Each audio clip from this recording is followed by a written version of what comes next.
ప్రభువైన యేసుక్రీస్తు వారి నామములో వాయిస్ ఆఫ్ ట్రూ గాడ్ అనే మా యూట్యూబ్ ఛానల్ వీక్షిస్తున్న ప్రియులైన మీ అందరికీ వందనములు సమర్పిస్తున్నామండి. ఈరోజు ఒక ప్రాముఖ్యమైన విషయాన్ని మీతో పంచుకోవాలని ఆలోచన చేసి వీడియో చేయటం జరుగుతుంది. అదేమిటంటే క్రీస్తు సంఘము కల్ట్ అని, అంటే క్రీస్తు సంఘం యొక్క అబద్ధ బోధలని ఒక శీర్షికని కె విద్యాసాగర్ అలాగే బిబు అనే వ్యక్తులు ఆధ్వర్యంలో హితబోధ అనే వెబ్సైట్లో ఈ పోస్టులు చేయటం అనేది జరిగింది. 2 days బ్యాక్ నా స్నేహితుడి ద్వారా ఆ ఆర్టికల్ నేను చదివాను, నా దగ్గరికి వచ్చింది. అందులో హితబోధ అని చెప్పి దుర్బోధలు చేస్తున్నటువంటి వ్యక్తుల్లో ఈ బిబు కూడా ఒకరని నేను గ్రహించాను. అలాగే విద్యాసాగర్ అనే వ్యక్తి, అతను ఎవరో నాకు తెలియదు. ఆర్టికల్ పైన రచయిత విద్యాసాగర్ అని ఉంది. వాస్తవానికి క్రీస్తు సంఘాన్ని గురించి ప్రాథమికమైన అవగాహన కూడా లేకుండా అవమానకరంగా బురద జల్లే కార్యక్రమాన్ని చేపట్టారు ఈ మనుషులు. సరే, వాళ్ళకి సమాధానం నేరుగా చర్చ వేదిక రమ్మని ఆహ్వానించడానికి నా ప్రయత్నాలు నేను చేశాను. మారేష్ అనే ఒక వ్యక్తి ద్వారా, వైజాగ్లో ఉంటాడు అతను కూడా ఎవరో నాకు తెలియదు.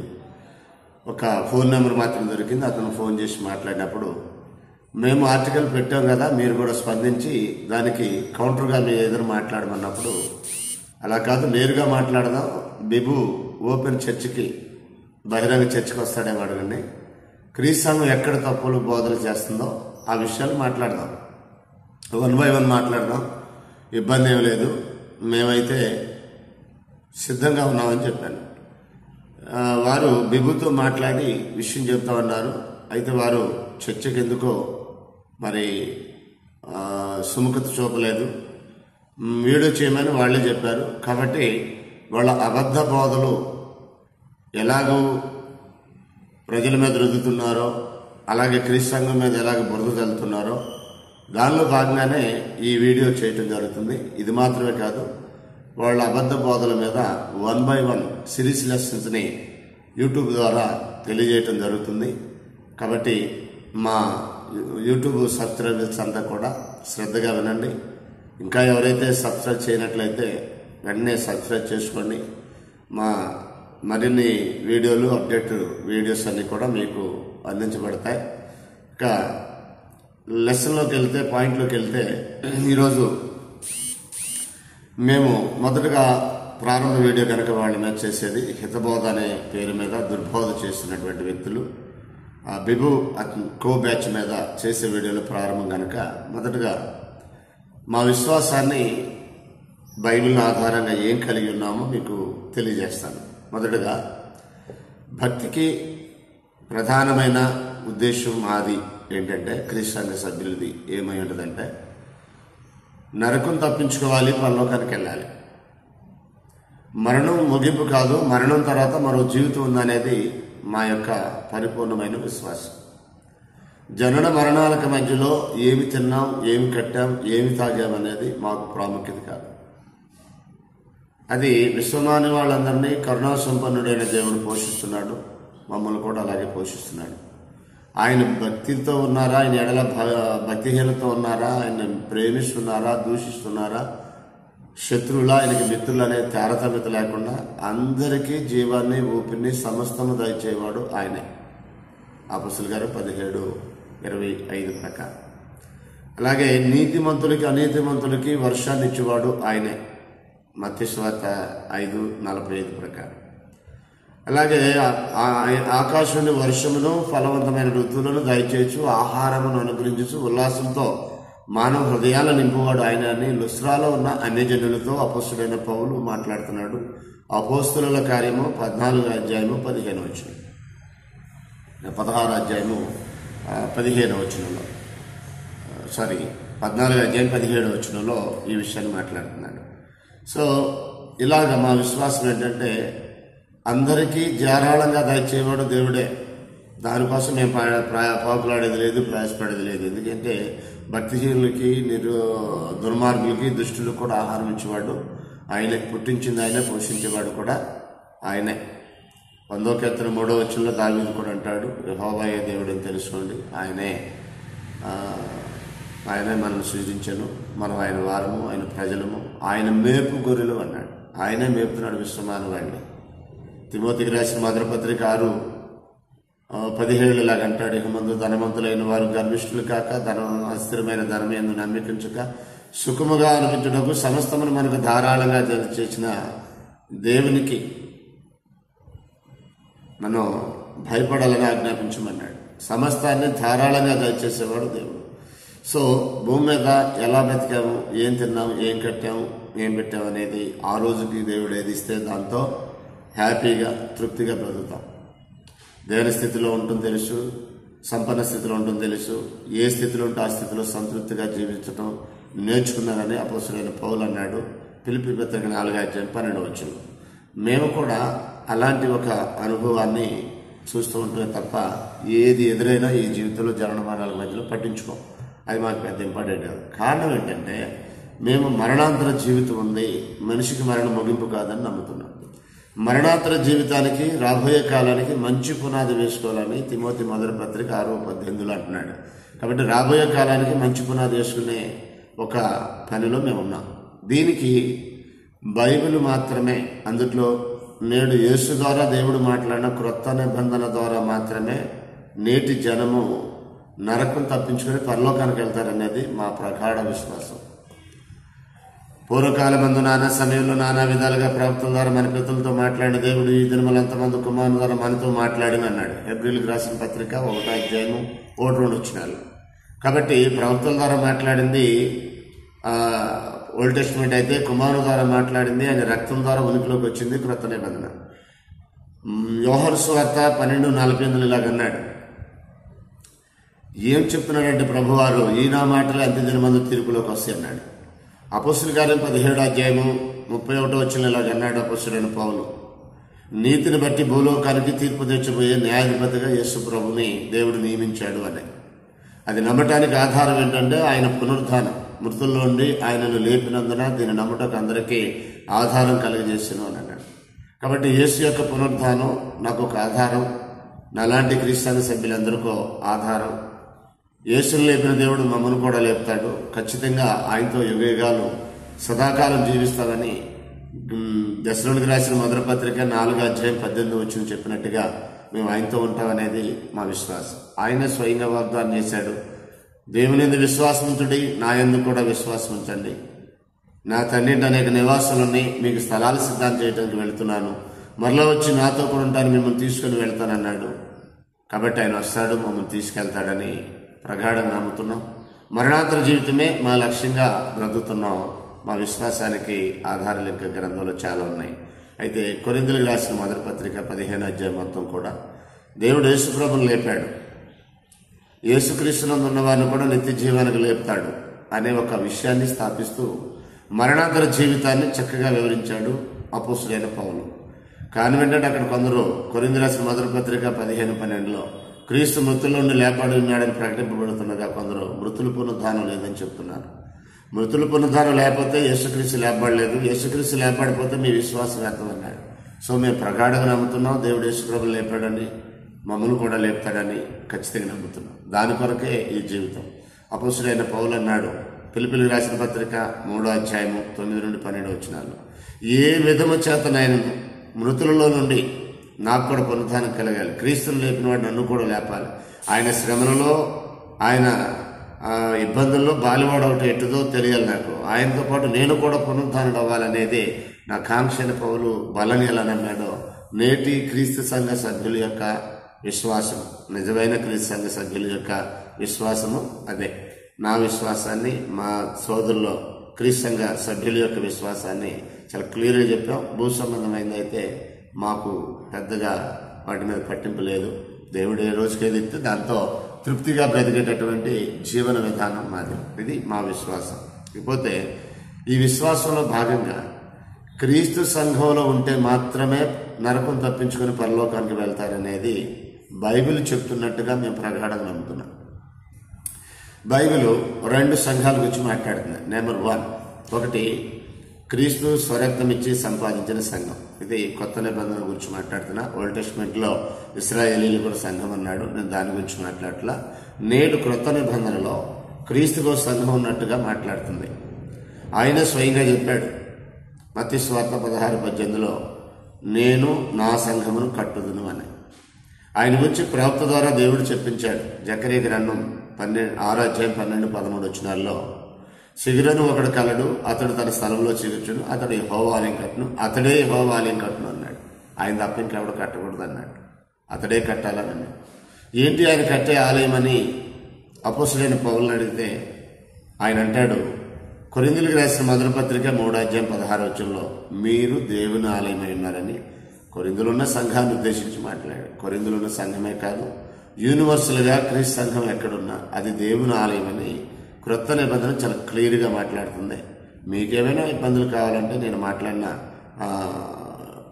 ఈ దేవాలయం మీద మాట్లాడేటువంటి యూట్యూబ్లో మా వీడియోస్ ఉన్నాయి, మీరు వాటిని చూసి సెర్చ్ చేసుకోవచ్చు. మరింత వివరణ మీకు లభిస్తుంది. లేదంటే మాకు ఫోన్ చేస్తే మేము కూడా మీకు వివరణ ఇవ్వడానికి ప్రయత్నం చేస్తాం. క్రీస్తు కట్టుతున్నటువంటి దేవుని ఆలయము క్రీస్తు యొక్క సంఘం.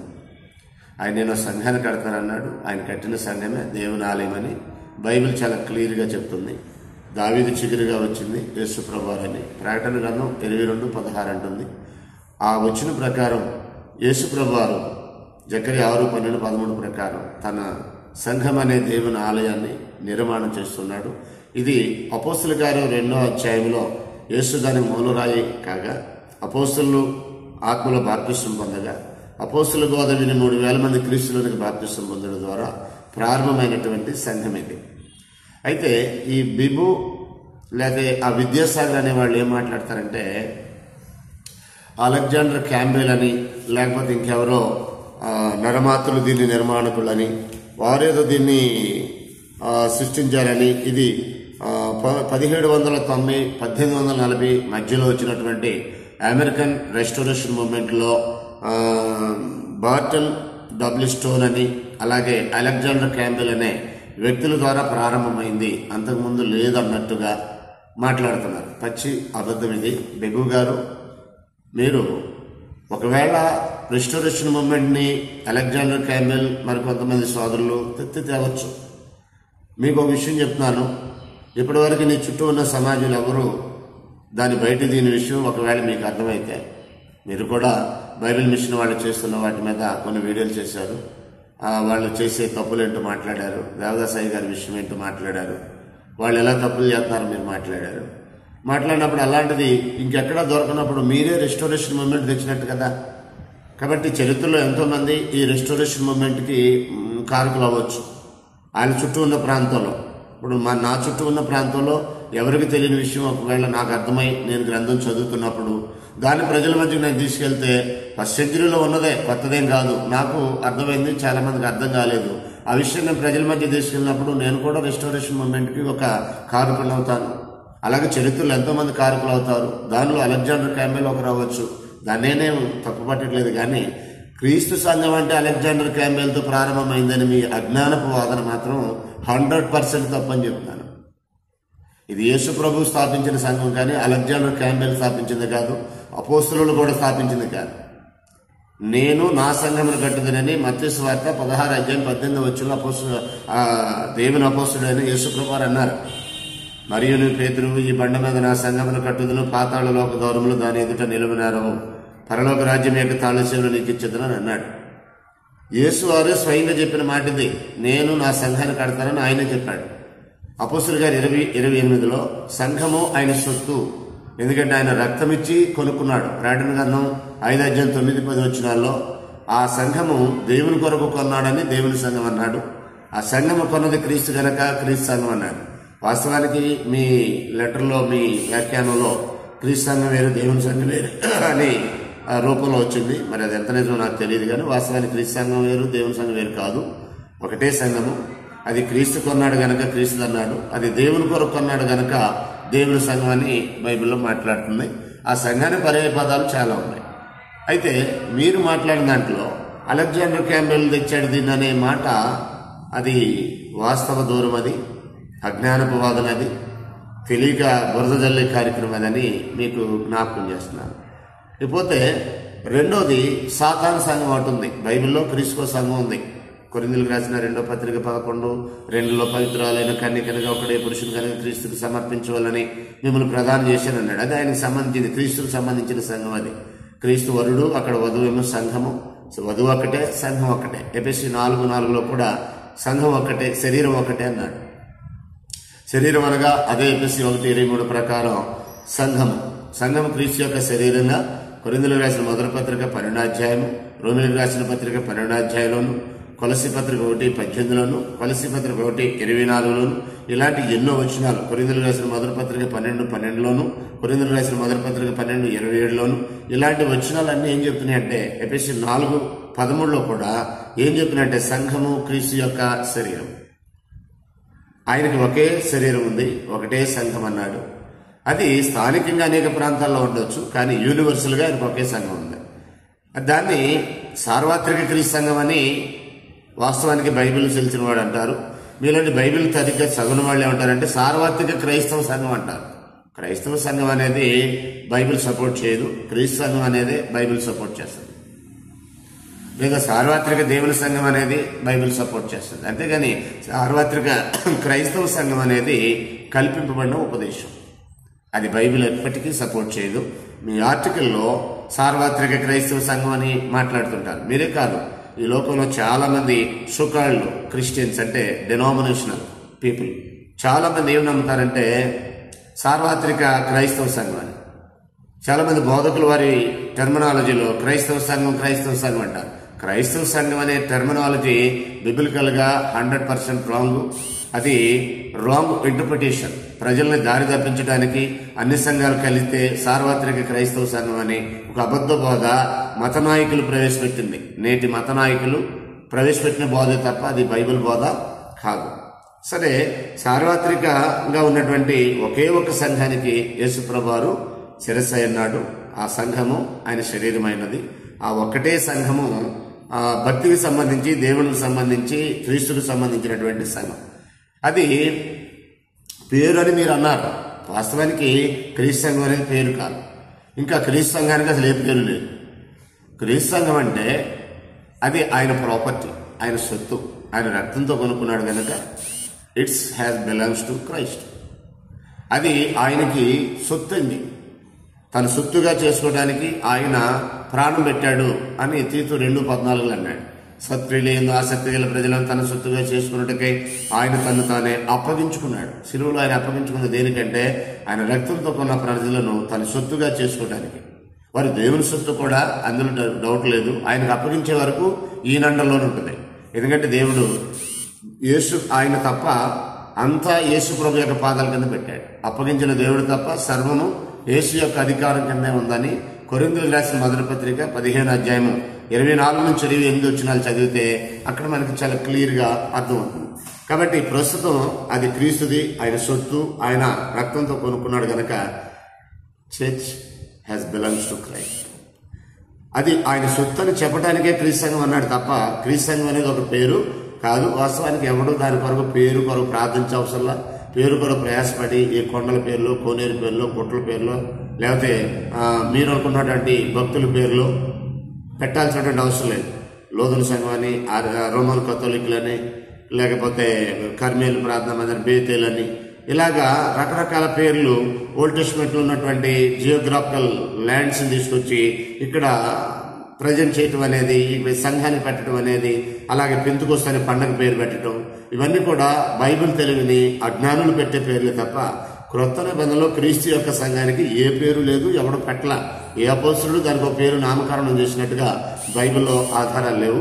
కాబట్టి ఒకవేళ క్రీస్తు సంఘం అని బోర్డు రాస్తున్నారంటే ఇది సాతాను సంఘం కాదు ఇక్కడ కూడేది, క్రీస్తు యొక్క సంఘం కూడుకుంటుందని చెప్పడానికి తప్ప ఆ బోర్డు పెడితేనే అది క్రీస్తు సంఘం అని ఎవడైనా మీతో చెప్తే వాడు కూడా పాపం బైబిల్ తెలియదని చెప్పండి.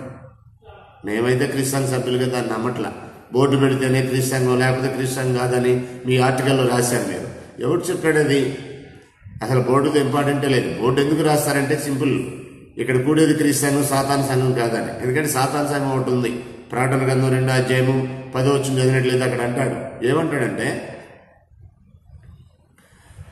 యూదులు కాకే తాము యూదులు అని చెప్పే సాతాను సమాజం అన్నాడు. అపోస్తులు కాకుండా అపోస్తులు అని చెప్పే దొంగ అపోస్తులు ఉన్నారు. సువార్త కాకుండానే సువార్త అని చెప్పే దొంగ సువార్తికులు ఉన్నారు. ఆత్మ కాకుండానే పరిశుద్ధాత్మ పేరిట ఆత్మ చేయనటువంటి కార్యాలు చేస్తూ అది పరిశుద్ధాత్మ అంటే దురాత్మ ప్రేరితులు ఉన్నారు. కొరింథీ రాసిన 2వ పత్రిక 11:4 మీరు చదివితే సువార్తకు బదులు మరి ఒక సువార్త, యేసుకు బదులు మరి ఒక యేసు, ఆత్మకు బదులు మరి ఒక ఆత్మ. అదే 2వ పత్రికలో 11:13 అంటాడు దొంగ అపోస్తులు ఉన్నారన్నాడు. అపోస్తులు కాకుండానే ప్రకటన 2 కూడా అపోస్తులు కాకే తమ అపోస్తులు అని చెప్పుకునే దొంగ అపోస్తులు ఉన్నారని ఎఫెసీ సంఘం గుర్తించినట్టుగా మాట్లాడతాడు. సో ఇలాగా కానిదాన్ని అవుననే అబద్ధ బోధకులు లోకంలో చాలా మంది ఉన్నారు, మీలాంటి వాళ్ళు. అది వేరే సంగతి. సరే, మేమైతే క్రీస్తుకో సంఘం ఉందని నమ్ముతున్నాం, సాతానుకో సంఘం ఉందని నమ్ముతున్నాం. క్రీస్తు యొక్క సంఘం కాదనే ప్రతివాడు సాతాను సంఘం అని నమ్ముతున్నాం. ఎవడైనా క్రీస్తు సంఘం తప్పు అంటే సాతాను సంఘం రైట్ అంటున్నాడు. క్రీస్తు సంఘం కరెక్ట్ అంటే సాతాను సంఘం కరెక్ట్ కాదని అర్థం. ఇప్పుడు మీరు క్రీస్తు సంఘాన్ని తప్పు పడుతున్నారంటే మీరు సాతాను సంఘాన్ని సపోర్ట్ చేస్తున్నారు. బిబు కానీ ఆయనతో ఉన్నటువంటి వ్యక్తులు కానీ ఇంకెవరైనా కానీ ఆ కో బ్యాచ్ ఎవరైనా కానీ ఇంకా సోకాల్ డినామినేషన్స్ ఎవరైనా కానీ, అంటే మేము డినామినేషన్ కాదు. We are not a denominational people, we are undenominational people. మేము మత శాఖకు సంబంధించినటువంటి జస్ట్ క్రిస్టియన్స్. మేము మమ్మల్ని అడిగారు హూ ఆర్ యూ అని. Are you Catholic? We are not a Catholic. ఒకవేళ ఇంకెవడైనా మమ్మల్ని ఆర్ యూ ప్రొటెస్టెంట్ అంటే వీఆర్ నాట్ ఏ ప్రొటెస్టెంట్స్. అంటే క్యాథలిక్లు కాకుండా ప్రొటెస్టెంట్ కాకుండా క్రైస్తవులు ఉన్నారంటే ఎస్, అదే బైబిల్ చెప్తుంది. వారినే క్రైస్తవులు అంటుంది. క్యాథలిక్లు క్రైస్తవులు కాదు. గవర్నమెంట్ అప్రూవ్డ్ అవ్వచ్చు క్యాథలిక్లు క్రైస్తవులు అని, గవర్నమెంట్ అవ్వచ్చు, గవర్నమెంట్ నమ్మొచ్చు. లేకపోతే మీలాంటి వాళ్ళందరినీ అబద్ధ బోధకులందరినీ క్రైస్తవులని గవర్నమెంట్ నమ్మొచ్చు. బీసీసీ సర్టిఫికెట్లు ఒకవేళ మీరు తీసుకుంటే తీసుకోవచ్చు. కానీ బిబిలికల్గా క్రీస్తు సంఘ సభ్యులు మాత్రమే క్రైస్తవులని బైబిల్ చెప్తుంది. క్రీస్తు సంఘానికి వెలుపల ఉన్న వారందరూ సాతాను సంఘ సభ్యులని బైబిల్ చెప్తుంది. ఇది మా యొక్క బలమైనటువంటి విశ్వాసం. దీన్ని స్థాపించడానికి మేము వెళ్ళవేళలా సిద్ధంగా ఉన్నాం. ఎవరి మీద ఏదైనా ఎవరితోనైనా మాట్లాడటానికి మేము సిద్ధంగా ఉన్నాం. మాకున్న ఈ నిరీక్షణని ప్రశ్నించే వారికి సాత్వికంతోనూ భయంతోనూ సమాధానం చెప్పడానికి ఎల్లప్పుడూ మేము సిద్ధంగా ఉన్నామని చెప్పడానికి సంతోషిస్తున్నాను. ఇకపోతే మీ అబద్ధ బోధల మీద భవిష్యత్తులో ఒక్కొక్కటి సిరీస్గా మాట్లాడటం జరుగుతుంది. ఇది కేవలం ఇంట్రడక్షనే. క్రీస్తు సంఘాన్ని గురించి తప్పుగా మాట్లాడే ప్రతి వాడికి ఇది ఒక హెచ్చరిక అనుకుంటారో, లేక స్వీట్ వార్నింగ్ అనుకుంటారో, లేక చర్చికి ఆహ్వానం అనుకుంటారో, ఏదైనా మీకే చాయిస్ వదిలేస్తున్నాం. చర్చికైనా రావచ్చు, హెచ్చరిక తీసుకుని మారుమంచి పొందొచ్చు. ఒకవేళ ఎవరు మాట్లాడినా మేము స్పందిస్తాం. మీ అబద్ధ బోధని ప్రజల మధ్య ఎండగడతామని ఈ వీడియో ద్వారా మీకు తెలియజేస్తున్నాం. క్రీస్తు సంఘాన్ని గురించి బిబుయే కాదు, ఈ తెలుగు రాష్ట్రాల్లో తెలుగు ప్రజల మధ్య ఎవడైనా మాట్లాడినట్లయితే ఖచ్చితంగా మేము స్పందిస్తాం. అది ఎంతటి డబ్బున్నవాడైనా సరే, ప్రాణాలు తెగించైనా సరే, ప్రాణాల మీకు వచ్చినా సరే, ప్రాణాలు పోయే పరిస్థితి అయినా సరే, క్రీస్తుని గురించి ఆయన సంఘాన్ని గురించి తప్పుగా మాట్లాడే ప్రతి వాడిని ఖండిస్తాం, గద్దిస్తాం, బుద్ధి చెప్తాం వాక్యం ద్వారా. మీరు అనుకున్నది హితబోధ కాదు, మేం చేస్తున్నాం హితబోధ. టైటిల్ పెట్టుకున్నారు మీరు అంతే. హితబోధ అంటే మీకు తెలియదు, సౌండ్ డాక్టర్ అంటే మీకు తెలియదు.